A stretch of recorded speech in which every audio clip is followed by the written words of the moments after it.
दो युद्ध, दो महाद्वीप, लेकिन रणनीति एक।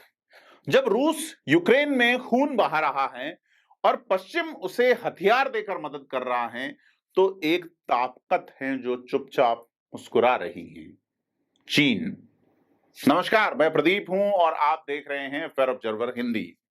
आज हम एक तीखा सवाल पूछते हैं कि चीन क्यों चाहता है कि यूक्रेन लहूलुहान होता रहे।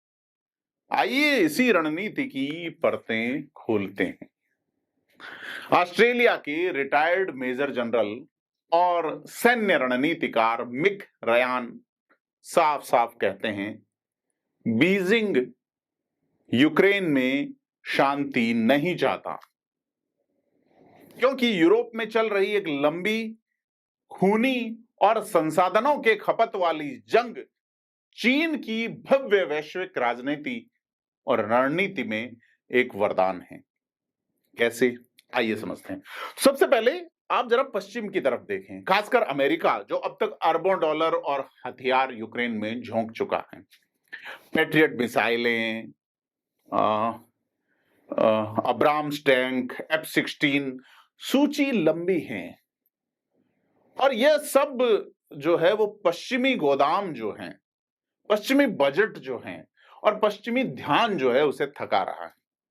और इस पूरे तमाशे को शांत बैठकर कौन देख रहा? चीन। ना कोई टैंक खोया, ना गोली चलाई, लेकिन पूरी भू राजनीतिक बढ़त ले ली। और बीजिंग को यह अच्छी तरह मालूम है कि एशिया में उसके मंसूबों के रास्ते में सबसे बड़ी दीवार ताइवान नहीं है, वॉशिंगटन है।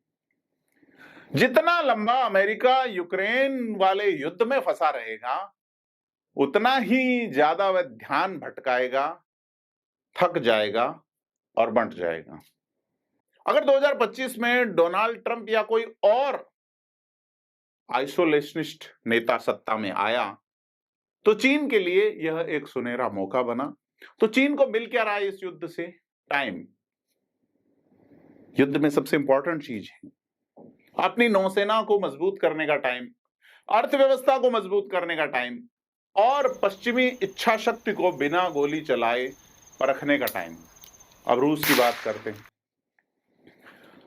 चीन यह भी नहीं चाहता कि रूस यूक्रेन में बड़ी जीत हासिल करे, लेकिन वो यह भी नहीं चाहता कि पुतिन पूरी तरह हार जाएं। उसे चाहिए कि ऐसी रूसी सत्ता जो थोड़ी कमजोर हो लेकिन पश्चिम के खिलाफ खड़ी रहे। इसलिए शी जिनपिंग शांति योजना जैसी बातें करते हैं, लेकिन इन योजनाओं में कोई ठोस बात नहीं है। यह सारी कूटनीति एक जियोपॉलिटिकल ड्रामा है, ताकि चीन को शांति प्रिय और जिम्मेदार शक्ति दिखाया जा सके। लेकिन असल में जंग लंबी खींचने का सबसे बड़ा लाभार्थी चीन है। और यह भी ना भूलें कि कमजोर और अलग थलग पड़ा रूस मतलब सस्ता तेल, गैस और हथियार बीजिंग के लिए, और धीरे धीरे रूस की इकोनॉमी पर चीनी कब्जा। इस दौरान चीन यूक्रेन युद्ध से बहुत कुछ सीख रहा है। ड्रोन युद्ध, मिसाइल रणनीति, साइबर हमले और पश्चिमी देशों की एकता की हकीकत।